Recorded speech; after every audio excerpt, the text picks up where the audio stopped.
بسم اللہ الرحمن الرحیم، السلام علیکم، آپ سبھی کو خوش آمدید۔ آپ دیکھ رہے ہیں پروگرام سلمان مرزا کے ساتھ۔ جناب آج کا دن بھی اور آج سے پچھلے جو ہفتہ گزرا تھا وہ بھی پاکستان تحریک انصاف کے لیے عدالتی معاملات کے حوالے سے، مطلب عدالتوں کی طرف سے کچھ سزاؤں کا سلسلہ جاری ہے، اس کو آپ مونسون کی سزائیں بھی کہہ سکتے ہیں، کیونکہ بارشوں کا موسم بھی چل رہا ہے اور پاکستان تحریک انصاف کے لیے سزاؤں کا موسم بھی چل رہا ہے۔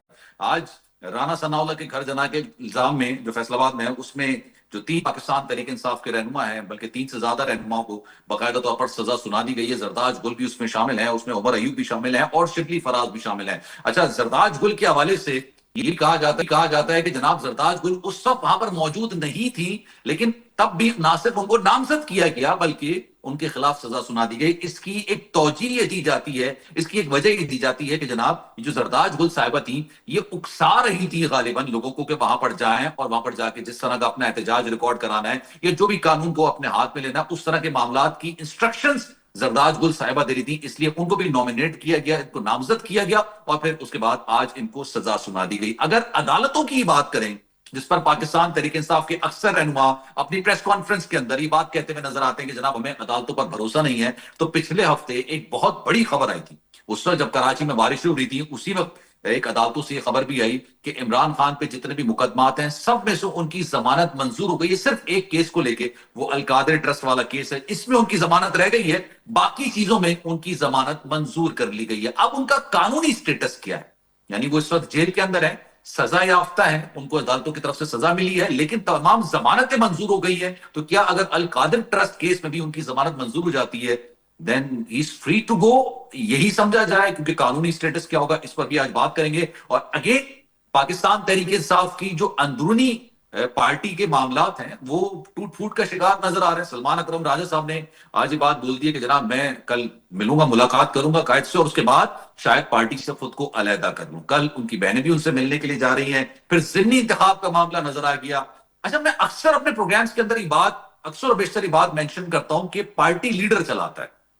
جب لیڈر ہی غائب ہوگا تو obviously اس کے پیچھے جو پارٹی ہوگی وہ ہر بندہ اپنے آپ کو لیڈر سمجھ کے منوا کے اپنے فیصلے دوسروں پر نافذ کرنے کی کوشش کرتا ہے، امپلیمنٹ کرنے کی کوشش کرتا ہے۔ اب ضمنی انتخاب کے حوالے سے خبر ہی سامنے آئی کہ خان صاحب نے کہہ دیا کہ بھائی ضمنی انتخابات میں حصہ نہیں لیا جائے گا۔ پھر جناب پاکستان تحریک انصاف نے نہ صرف ضمنی انتخابات میں حصہ لینے کا نہ صرف فیصلہ کیا بلکہ کینڈیڈیٹس بھی اپنے اناؤنس کر دیا۔ یہ تمام معاملات ہیں کہ اس پر ذرا ڈیٹیل میں بات کریں گے۔ قانونی سٹیٹس کیا ہے، جیسا کہ میں نے اپنے انٹرو میں بھی آپ سے ذکر کیا کہ آفتاب باجوہ صاحب قانون دان ہیں، ان سے ذرا اس پر ڈیٹیل میں بات کریں گے۔ آصف باجوہ صاحب مسلم لیگ نون کے رہنما ہیں، وہ بھی ہمیں جوائن کر چکے ہیں، اینڈ موسٹ ریلیونٹ پرسنالٹی جو کہ آج ہمارے ٹاپک پر سب سے زیادہ گفتگو سے جو ریلیونٹ ہے وہ نصرت جاوید واحد صاحب ہیں، ان سے بھی ذرا گفتگو کریں گے۔ پاکستان تحریک انصاف کی رہنما ہے نصرت صاحبہ، السلام علیکم۔ Starting from you, I hope دونوں جو باجوہ ہیں میرے برا نہیں مانیں گے، میں اسٹارٹ کر رہا ہوں، ذرا لیڈیز فرسٹ بھی کہتے ہیں نا۔ نصرت صاحبہ السلام علیکم، خیریت سے ہیں؟ جی وعلیکم السلام جی الحمدللہ۔ کیا ہو رہا ہے میڈم؟ یہ چل کیا رہا ہے پاکستان تحریک انصاف میں؟ جن عدالتوں میں آپ لوگ کہتی ہیں کہ یہ عدالتیں ہمیں انصاف نہیں دے رہی، ہمیں عدالتوں پہ بھروسہ نہیں ہے، 26 فلانی ترمیم کے بعد عدالتیں کمپرومائز ہو گئی ہیں، انہی نے عمران خان کی ضمانتیں منظور کر لی، پہلی چیز۔ دوسری، آج سزاؤں کا سلسلہ شروع ہو گیا۔ پاکستان تحریک انصاف اندر سے ٹوٹ پھوٹ کا شکار ہے۔ سلمان اکرم راجہ صاحب جو کہ اتنے بڑے اسپوکس پرسن ہیں پاکستان تحریک انصاف کے، تمام پریس کانفرنس وہ اٹینڈ کیا کرتے تھے، اب وہ بھی ناراض ہو گئے ہیں۔ ضمنی انتخابات خان صاحب منع کر دیتے ہیں، آپ لوگ کہتے تھے نہیں ہم لڑ رہے ہیں۔ کس کی بات کو سچ مانا جائے؟ پاکستان تحریک انصاف کا آفیشیل نیریٹو ہے کیا؟ دیکھیں جو امپورٹنٹ چیز ہے نا وہ یہ کہ یہ ان کی عمران خان صاحب کی جو قید ہے وہ نواز شریف جیسی قید نہیں ہے، جہاں پہ اچھا، روزانہ کم از کم 20 لوگوں کی لسٹ جاتی تھی ان سے ملنا ہے، اور وہ ان سے مل کے آتے تھے اور جو بھی لا عمل ہوتا تھا وہ آپس میں طے کرتے تھے۔ یہاں پہ آپ کو کئی کئی ہفتے ملاقات نہیں کر پاتے، وہ ایک وکیل جائے گا اندر، اگر وہ آ کے جو بات کہہ رہا ہے اس کے اوپر ہی یقین کرنا پڑے گا۔ ایون بہنوں کو موسٹ پروبیبلی 1 مہینے سے زیادہ ہو گیا ہے ان کی ملاقات نہیں ہو رہی۔ پہلے 2 بہنوں کو اجازت ہوتی تھی، اب تینوں کو نہیں ہے۔ تو جب اس ٹھیک ہے، قسم کی گھمبیر سچویشن ہوگی، لیڈر سمجھیں کہ فیس پہ ہے ہی نہیں، پتہ ہی نہیں ہے کہ وہ کیا کہہ رہا ہے یا کیا نہیں کہہ رہا ہے۔ جی نصر صاحب آواز آ رہی ہے میری؟ غالباً شاید مجھے نصر صاحبہ کی آواز نہیں آ رہی ہے۔ ٹھیک ہے نصر صاحب، میں آپ کی طرف واپس آؤں گا. ہمارے ساتھ آفتاب باجوہ صاحب ہیں موجود. سر میری آواز آ رہی ہے؟ جی آ رہی ہے. سر السلام علیکم، خیریت سے ہیں؟ جی خیریت سے. جی سر میں اگر آپ سے یہ پوچھوں کہ what is the legal status of Imran Khan, اس وقت لیگل اسٹیٹس ان کا کیا ہے؟ ان کی تمام کیسز میں ضمانتیں ہو چکی ہیں. ایک کیس ہے جو القادر ٹرسٹ 190 ملین پاؤنڈ کا جو ہے وہ کیس ایسا ہے جس میں ان کی ضمانت نہیں ہوئی. اگر اس میں ضمانت ہو جاتی ہے، لیٹ سپوز آج کل پرسوں، دین ہی از فری ٹو گو. جی بالکل، وہ اس کیس میں سزا یافتہ ہیں. اس کے لیے عدالت سے سسپینشن آف سینٹنس کی ان کی آلریڈی اپلیکیشن چل رہی ہے، اور عدالت وہ سزا سسپینڈ کر دیتی ہے ٹل ڈیسیژن. تو پھر وہ ریلیز ہو جائیں گے، پھر وہ عوام کے اندر ہوں گے. انشاءاللہ جلد عمران خان عوام کے اور اندر ہوں گے. اگر میں اس پہ اور بھی ایڈ کروں، پیٹرول پہ بھی تو رہائی ہو سکتی ہے نا ان کی؟ جی بالکل رہائی ہو سکتی ہے جب کوئی کیس نہ رہے گا، کیونکہ ہم جو دیکھ رہے ہیں ان کے تمام کیسز میں ضمانتیں ہو چکی ہیں سوائے ایک القادر ٹرسٹ کے. اگر وہ بھی سزا سسپینڈ کر دیتی ہے عدالت اس گراؤنڈ پہ کہ ابھی اپیل کا فیصلہ نہیں ہو سکتا، لہذا اس میں اس کی گراؤنڈ، کیونکہ سسپینشن آف سینٹنس جو ہے ہر اپیل میں ہوتی ہے، اگر وہ منظور ہو جاتی ہے تو پھر عمران خان باہر آ جائیں گے اور انشاءاللہ جلد آنے والے ہیں. اس کیس میں تو ان کے خلاف الزام ہی کوئی نہیں، کوئی ایویڈنس ہی کوئی نہیں، وہ سزا پتہ نہیں کس 190 ملین قانون کے پاؤنڈ تحت دی گئی ہے. 190 ملین پاؤنڈ کی بات کریں القادر ٹرسٹ کی، سر بہت بڑا الزام ہے سر، ایسا نہ کہیں. جو ہم نے پڑھا ہے اس میں تو پتہ چلتا ہے کہ بہت بڑا الزام ہے نا. سر میری بھائی، ابھی تک وہ پیسے تو سپریم کورٹ میں جمع ہوئے ہوئے ہیں. جی وہاں سے القادر ٹرسٹ کو عمران خان نے کو ذاتی استعمال میں لایا ہے. وہ القادر ٹرسٹ اس کی یونیورسٹی بنائی ہوئی ہے اس نے، وہاں پہ لیکن وہ تو اخراجات سارے اسٹیٹ بینک ہوئے آف ہوئے پاکستان ہیں. میں جمع ہونے تھے نا سر. ایس پر جو انگلینڈ کے اندر جو انویسٹیگیشن ہوئی تھی، انہوں نے کہا تھا ہم اسٹیٹ بینک آف پاکستان میں جمع کرا دیتے ہیں. تو وہ کہاں جمع ہوئے تھے پھر جو کیس بنا ہے؟ وہ سپریم کورٹ میں جمع ہوئے تھے، ابھی تک سپریم کورٹ میں پڑے ہوئے وہ ہیں. سر میں ایک چیز سر، میں ایک چیز اور مینشن کرتا ہوں تھوڑی سی. تھوڑا سا میں نے بھی پڑھا ہے سر ان چیزوں کے بارے میں.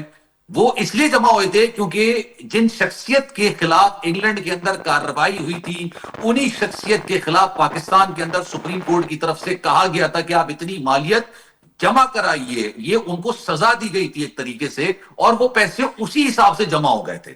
سر there is a difference sir, huge difference. جی جی میرے بھائی، ایک پنجابی کی مثال ہے، آٹا گوندی ہلدی کیوں ہوئے ہیں، یہ اچھا آپ نے بھی سنا ہوگا. کسی کو سزا دینا ہو تو اس طرح سزا دی جاتی ہے جس طرح عمران خان کو القادر ٹرسٹ میں سزا دی گئی ہے. القادر ٹرسٹ میں ان کا تعلق واسطہ ہی نہیں ہے عمران خان کا، کہیں بھی ان کا لنک ثابت نہیں ہوا. میں حیران ہوں بینگ قانون کا طالب علم، کس طرح جج صاحب نے ان کو سزا دے دی. جس طرح ابھی جو فیصلہ آباد میں سارے زفتاج گل کو اور عمر ایوب کو اور لوگوں کو سزائیں دی گئیں. آپ کو یاد ہوگا ایک پشاور میں ہائی کورٹ رات کو کھلی تھی، اس کیس میں میں ہی زفتاج گل کا وکیل تھا. جب میں نے جی جج صاحب کو یہ بتایا کہ زفتاج گل اسی دن ڈیرہ غازی خان میں تھی، اسی دن فیصل جی آباد ہے، اسی دن اسلام جی آباد میں ہے، اسی دن جی پشاور میں بھی ہے.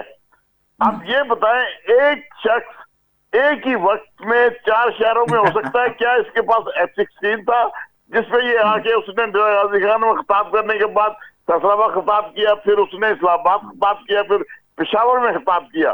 وہ حد ہوتی ہے ناانصافی کی. وہ بات کو بنوانے کے لیے یار کوئی نہ کوئی تو وجہ بناؤ نا.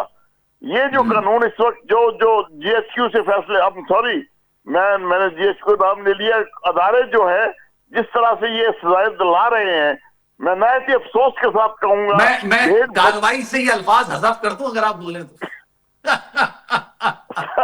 معافی چاہتا ہوں. وزیر قانون کو دیکھیں، قانون بن رہا ہے، وزیر قانون کو اچھا پتہ نہیں ہے قانون کیا ہے. مولانا فضل اچھا غفور اعظمی بیڈنگل کہتا ہے مجھے بھی نہیں قانون ابھی ملا، امینڈمنٹ کیا ہونی ہے. بھیڑ بکریوں کی طرح انہوں نے ایم این ایز اچھا، اور یہ مجھے سینیٹرز پہلے کو بات تو بند بتا کیا دینا ہوا پھر تھا. میں ذرا آگے بڑھتا ہوں. یہ آپ سے غلطی ہو گئی یا دل کی بات منہ پر آ گئی؟ یہ آپ کہہ سکتے ہیں، یہ کہہ سکتے اچھا ہیں، آپ چلیں، کہہ سکتے ہیں. آصف باجوہ صاحب، پھر میں دوسرے صاحبہ بھی آ گئی، ان کی طرف بھی جاؤں گا. جی آصف جی باجوہ صاحب، سنا آپ نے، میں تو ریپیٹ نہیں کر سکتا سر، میں ایک ادنا سا اینکر ہوں، مجھے نہیں پھنسوائیے گا. جو انہوں نے کہا ہے آپ نے سن لیا ہوگا.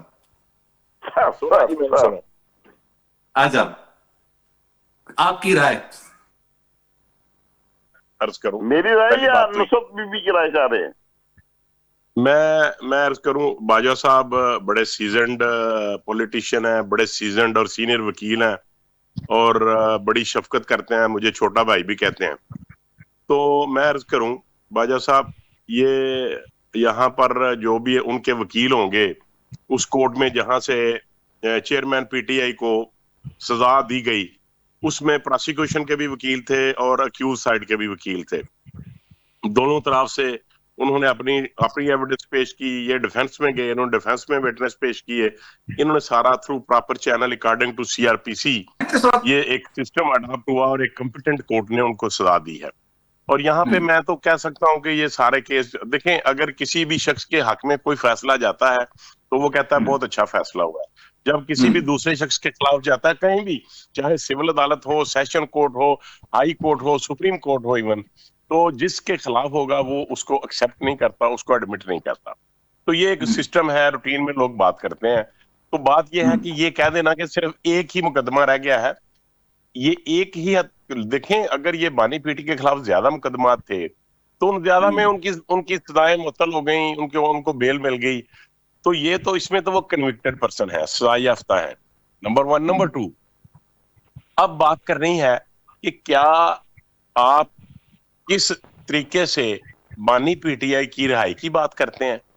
کیا آپ ان کے ذریعے سے، جس طریقے سے آج پاکستان تحریک انصاف کا کوئی بھی شخص جو بھی لیڈرشپ تھی، یہ دیکھیں، میں آپ کو یہ بڑے ادب سے گزارش کروں گا کہ جو عمران چیئرمین بانی پی ٹی آئی ہے نا سر، وہ ایک کانسپریسی تھیوری کے اوپر کام کر رہے ہیں. ان کا یہ جو ورکر ہے نا پی ٹی آئی کا، وہ سوچ بھی نہیں سکتا کہ ان کی یہ کانسپریسی تھیوری کیا ہے. میں آپ کو عرض کرتا ہوں، نمبر 1، اگر انہوں نے اے پی میں ایک شخص کو، گنڈا پور صاحب کو گورنر لگایا، تو انہوں نے ان کا بدترین مخالف جو بڑا سٹرانگ تھا اس کو انہوں نے پبلک اکاؤنٹس کمیٹی نمبر 1 کا چیئرمین لگا دیا. ٹھیک ہے، کیوں؟ اس لیے کہ وہ آپس میں لڑتے رہے. ابھی پنجاب کے جو پوری پاکستان تحریک انصاف کا ایک بڑے سینئر وکیل سلمان اکرم راجہ صاحب جو ہیں، بڑے اچھے اسپوکس پرسن بھی تھے، انہوں نے ریزائن کر دیا ہے. یہ وجہ کیا ہے؟ وجہ یہ ہے کہ بانی چیئرمین جو ہے ایک کانسپریسی تھیوری کے اوپر کام کر رہے ہیں. وہ یہ چاہتے ہیں کہ ایک آدمی کو میں آگے کروں اور جو مخالفین ہیں ان کا پیچھے لگا دوں، اور یہ آپس میں دھینگا مشتی کرتے رہیں، آپس میں دستوں گریباں ہوتے رہیں، اور عوام میں ایک ہی میسج جائے کہ پی ٹی آئی میں ماں سوائے عمران کے کوئی اور لیڈر نہیں ہے. یہ وہ چاہتے ہیں، اور وہ اپنی اس کانسپریسی تھیوری میں کامیاب ہے. آپ دیکھیں نا، اگر لاہور میں پورے پاکستان نواز شریف صاحب کے علاوہ کون لیڈر ہے؟ تو لاہور کی جو انچارج تھی عالیہ حمزہ، جو پنجاب کی انچارج تھی، اس کو بلایا تک نہیں گیا. اس کے علم میں نہیں تھی یہ بات کہ پورے پاکستان کی پی ٹی آئی ادھر آ رہی ہے. تو یہ وہ اس کانسپریسی تھیوری کے اوپر کام کر رہے ہیں اور اس میں وہ کامیاب ہے. اب بات کرتے ہیں کہ ان کی ملاقات کی. سر اگر جو ایک کنوکٹڈ پرسن ہے، ان کو ہر وینسڈے ان کا ایک دن ہے ملاقات کا. اور میں آپ کو یہ عرض کر دوں، یہ آپ جیل مینو سے، جیل اتھارٹی سے پوچھ سکتے ہیں، آپ بڑے باخبر ساتھی ہیں. یہ وہاں پہ جو بانی چیئرمین ہے ان کی طرف سے لسٹ آتی ہے کہ یہ آدمی اگر آئے ہیں تو میں ان سے ملوں گا. باہر والے چاہے 2 آدمی ہو یا 200 ہو، وہ کسی کو نہیں دیکھتے، وہ اپنی مرضی کی لسٹ اندر سے بھیجتے ہیں. اگر ان کی لسٹ کے مطابق کوئی بندہ باہر آیا ہو تو وہ ان کو بلوا لیتے ہیں. Simple is that. اور یہ کہہ رہے ہیں آپ کی طرف بات ہو، نصرت صاحب سے مجھے ذرا کچھ سوالات کے جواب دینا. آصف بھائی میں ذرا آپ کی طرف واپس آؤں گا. جی نصرت صاحب، سب سے پہلے مجھے بتائیے، پاکستان تحریک انصاف میں ڈیسیجنز لے کون رہا ہے؟ مطلب میں صرف یہ آپ سے ڈائریکٹ پوچھنا چاہ رہا ہوں کہ اس بندے کا نام بتائیے کہ کون، کیونکہ خان صاحب کچھ بات کرتے ہیں، باہر کی کچھ بات ہوتی ہے، باہر کی کچھ بات ہوتی ہے، خان صاحب کچھ اور بات کرتے ہیں. باہر کی جو کمیٹی بنتی ہے، وہ جو حکومت میں کمیٹی بنی ہوئی تھی اس سے مذاکرات کے لیے ریڈی ہوئی تھی، پیچھے سے خان صاحب منع کر دیتے ہیں. خان صاحب کہتے ہیں کہ جناب الیکشن میں حصہ نہیں لینا، آپ لوگ کہتے ہیں الیکشن میں حصہ لے لیتے ہیں. مطلب کوئی تو پارٹی چلا رہا ہے نا اس وقت، ابھی کون چلا رہا ہے؟ امپورٹنٹ چیز ہے نا وہ یہ کہ پارٹی خان صاحب ہی چلا رہے ہیں. لیکن جو باہر ہیں چونکہ وہ آزاد ہیں، وہ اس طرح کی حرکتیں کر سکتے ہیں، وہ میٹنگز بلا سکتے ہیں، وہ لوگوں کے ساتھ بیٹھ سکتے ہیں، بات کر سکتے ہیں. جو بھی بات خان صاحب کریں گے وہ اس کے اگر کنٹراڈکٹری کر رہے ہیں تو اس کا مطلب ہے کہ کانسپریسی ہو رہی ہے. لیکن جہاں تک ابھی میرے بھائی نے بات کی یہ والی نون لیگ کے کہ خان صاحب کانسپریسی تھیوری پہ کام کر رہے ہیں، تو میں ان کو بتا دوں کہ خان صاحب شاید پورے پاکستان میں ایک واحد آدمی ایسا ہے جس کے جو منہ پہ ہوتا ہے وہی اس کے دل میں ہوتا ہے. وہ نہ جھوٹا ہے، نہ وہ مکار ہے، نہ وہ مینیپولیٹو ہے، نہ ہی وہ کوئی اس طرح کی چیز ہے. آپ نے دیکھا کہ کس طرح انہوں نے اپنے زمانے میں لوگوں کو وزیر اعلیٰ اور گورنر اور فلاں فلاں فلاں لگایا، ڈسپائٹ کہ باجوہ کہہ رہا ہے کہ یہ غلط ہے، یہ صحیح ہے، اس کو لگاؤ، اس کو نہیں لگاؤ. لیکن وہ جب ایک بات کے اوپر کمٹ کر لیتے ہیں تو اس بات کی امید بھی رکھتے ہیں کہ شاید وہ اگلا کسی جو کی ہے نہیں سنتا ہے.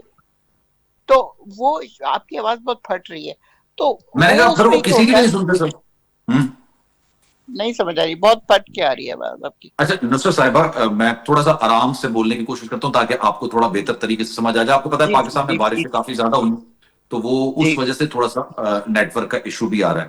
بٹ جی دا پوائنٹ جی از میں صرف آپ سے یہ پوچھنا چاہ رہا ہوں، کوئی تو ہے نا جو نظام پارٹی اس وقت چلا رہا ہے، کون چلا رہا ہے؟ وہ عمران خان صاحب ہی ہیں، کیونکہ تو ان پھر کی انہوں نے تو بہنیں کہہ جو دیا آپ نے فلمی انتخابات میں حصہ نہیں لینا، پھر کون لے رہا ہے اس کا؟ پھر یہ جو باہر بیٹھے ہوئے ہیں، بتا تو رہی ہوں آپ کو، یہ اپنی پارلیمانی میٹنگ کرتے ہیں یا جو بھی میٹنگ ہے ان کی وہ کرتے ہیں اور اس میں وہ یہ فیصلے خان صاحب لیتے کے ہیں. اب اگینسٹ جا رہے اندر ہیں، جی خان صاحب کے اگینسٹ جا رہے ہیں، ان کو فالو نہیں کر رہے، یہی بات ہو گئی نا.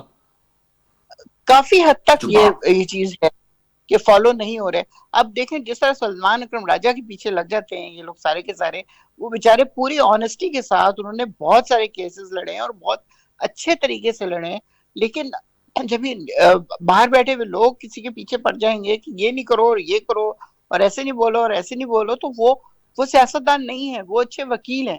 سیاستدان تو بیچارے ابھی بنے ہیں کہ انہوں نے چلو اپلائی کر دیا اور وہ نہیں ہوا. سیاستدان کو یہاں پہ کون لے کر، آپ سیاستدان کو ہٹا کے وکیلوں کی فوج کو پھر آپ لوگ جو لے کر آئے تھے، یہ کون لے کر آیا تھا؟ ایسا تو نہیں ہے نا جو بیٹھ کے فیصلے کر رہے ہیں وہ اپنی مرضی سے آ گیا، ان کو بھی خان صاحب نہیں لگایا ہے نا. نہیں نہیں ظاہر ہے خان صاحب نہیں لگایا ہے، لیکن بات یہ ہے نا کہ جب وہ وکیل تو وکالت کرتے رہے، انہیں سیاست کو تو نہیں پتا. جس طرح گوہر ہے، جس طرح یہ ہیں، سلمان اکرم راجہ ہیں، اور بہت سارے لوگ ہیں جن کا سیاست تعلق نہیں تھا، وہ تو ٹھیک ہے. شوق میں آ گئے، چلو جی ہم پی ٹی آئی میں جا رہے ہیں، بہت مزہ آئے گا، بہت انجوائے کریں گے. اور ظاہر ہے سب کو پتا تھا کہ یہ پارٹی کتنی پاپولر ہے، تو اس چکر میں وہ لوگ آ گئے. لیکن آگے جب تکلیفیں دیکھی ہیں تو وہ آپ کے جو نظریاتی ورکرز تھے، آپ کے جو نظریاتی ہیں. کارکن تھے، آپ کے جو نظریاتی وزراء تھے، یا میں یہ کہہ لوں کہ عمران خان صاحب کے رائٹ لیفٹ جو تھے، ان کو سب کو ہٹا کے ان کو اوپر لایا گیا نا. اچھا میں پھر آپ سے پوچھوں گا، سلمان اکرم راجہ صاحب کو کیا پریشانی، کیا تکلیف ہے، اور وہ کیوں پارٹی سے الگ اختیار کر رہے ہیں؟ ایک بریک مجھے کہا جا رہا ہے، میں ایک بریک لے لیتا ہوں،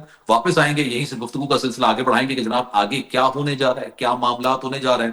خان صاحب نے ان لوگوں کو لا کے کھڑا کیا ہے جو اس وقت پارٹی کے ڈیسیجنز لے رہے ہیں، اور اگر وہ خان صاحب کے مخالف ہیں تو پھر وہ یہاں پر ہیں کیوں؟ وہ پاکستان تحریک انصاف کی نمائندگی کیوں کر رہے ہیں؟ کیونکہ یہ ایک امبیرسنگ مومنٹ ہے پاکستان تحریک انصاف کے لیے کہ خان صاحب کچھ کہیں اور ان کی پارٹی کچھ اور کہے. ایک بریک لیتے ہیں، کہیں جائیے گا نہیں، واپس آئیں گے تو گفتگو کا سلسلہ یہیں سے آگے بڑھائیں گے.